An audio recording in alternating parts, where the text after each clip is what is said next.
Yeah, I think the ontology, the way we think about the ontology is not just through the nouns, but also through the verbs. The fact that you can actually codify the swapping of an airplane, and then not just being able to perform that in your screen, but also having that to write back to the and system. Why is that a difficult? So, IT professionals will look at this and understand why this is difficult.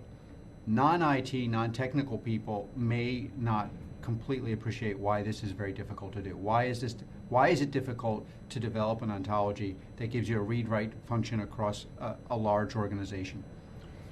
Starting just from the fact that you have enormous amount of systems that each one of them has their own view, and that swap thing. Their own view meaning in simplistic terms, each part of the organization has its own ontology. Yes, exactly. The CRM department, the operation department, whatever, the customer service department, each one of them has their own view of that ontology, but they don't speak the same language. And without connecting them into one place, you can't actually apply the CEO strategy. So imagine the CEO wants to change the balance between customer service and cost of maintenance. How do they do that? Like today, they will send an email to all of these people hoping that they will apply that, each one in their own systems or actually around the system.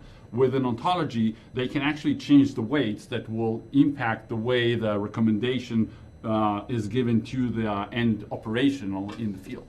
Yeah. Maybe a more layperson's version is without an ontology. You never are without an ontology. You just end up with 1,000 ontologies, which mean your read function is broken because when you try to read what is going on with the business, you get disparate, highly inaccurate data sets because they're created in each one in its own framework, i.e. ontology. And the write function doesn't work because they're all disconnected, actually, even if they're connected, because even if they're connected, the underlying worldviews are disparate, and therefore you cannot control your own business.